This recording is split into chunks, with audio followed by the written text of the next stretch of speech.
Welcome to this special long-form edition of Daily Dose English. I'm Alex, and I am joined here in the studio by Sam.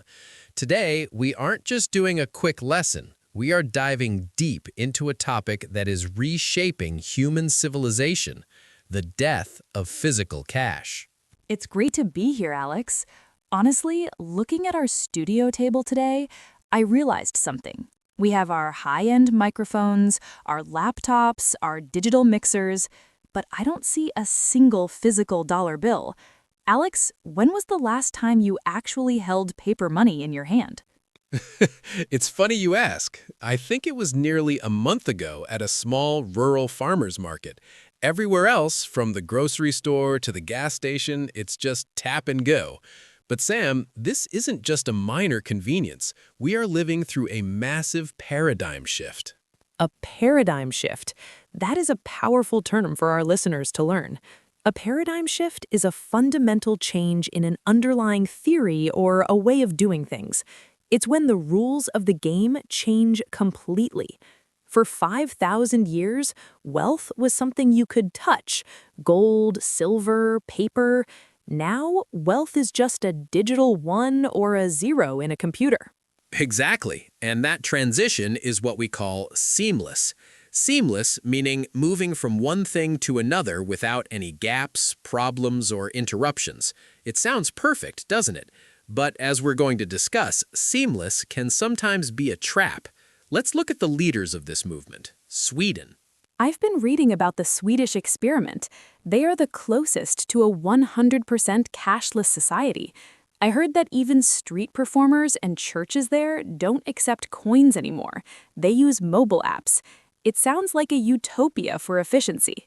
On the surface, yes, it is clean, it is fast, and it stops people from robbing banks because there is no cash in the banks to steal. But there is a hidden vulnerability. Vulnerability meaning a weakness that can be easily attacked. The Swedish government recently realized that if a foreign power attacked their power grid or their internet, the entire nation would starve. You couldn't buy bread or water because the digital ghost of your money would be unreachable. That is a terrifying thought. So they're actually telling people to keep emergency cash under their beds again? That is a total reversal of the digital dream. It shows that being too digital makes a nation fragile. Now, compare that to China. China didn't really use credit cards. They skipped that step and went straight from cash to super apps like WeChat and Alipay. You can pay your rent, buy a snack from a street vendor, and book a doctor's appointment all within one single app. It is the peak of convenience. But in China, this convenience comes with a high price, traceability.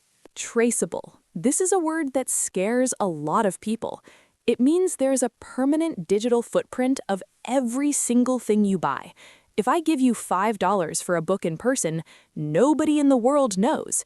But if I send it via an app, the bank knows, the app developer knows, and the government knows. Your life becomes a giant data set for someone else to analyze. Precisely. Governments argue they need this data to stop tax evasion and money laundering. And they're right, it does stop crime. But at what point does security become an infringement on my life? An infringement is when someone limits your rights or your freedom.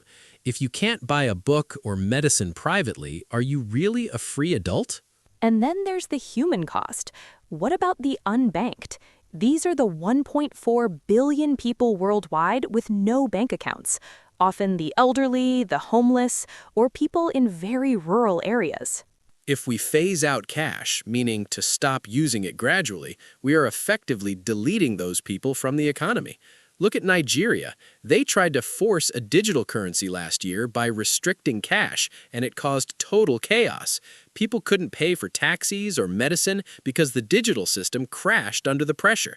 It proves you can't just flip a switch and kill cash without hurting the most vulnerable first. This leads us to the most controversial part of the future, CBDCs, central bank digital currencies. People keep asking me, Sam, isn't that just like Bitcoin? And I have to tell them, no, it's the exact opposite. Bitcoin is decentralized. No one owns it. A CBDC is centralized. It's owned and controlled by the government. And the scary part is that they are programmable. Imagine your salary has an expiration date. The government wants to boost the economy, so they program your money to disappear if you don't spend it by the end of the month. That isn't money anymore, that's a coupon. That is a level of control over human behavior that we have never seen in history. They could program your money to only work at approved stores. You try to buy a steak, but your carbon credit is too low, so the money is declined at the butcher shop. That turns money into a leash.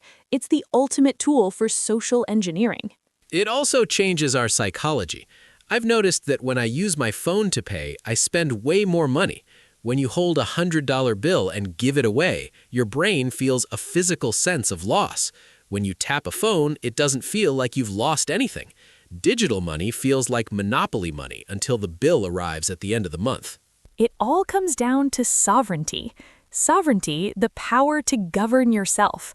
If a bank or a government can turn off your ability to buy food because they don't like your political opinions, you have lost your sovereignty. You are no longer a citizen, you're a user with a limited license to exist. That is a heavy thought to end on, but it is the conversation of the century. To our listeners, we want to hear your thoughts. Does your country still use cash? Do you feel safer with a physical wallet, or do you prefer the seamless digital life? Leave a long comment below. Make sure you subscribe to Daily Dose English. We're here to give you the vocabulary to talk about the world's biggest problems. I'm Sam. And I'm Alex. Keep practicing, keep listening, and we'll see you in the next deep dive.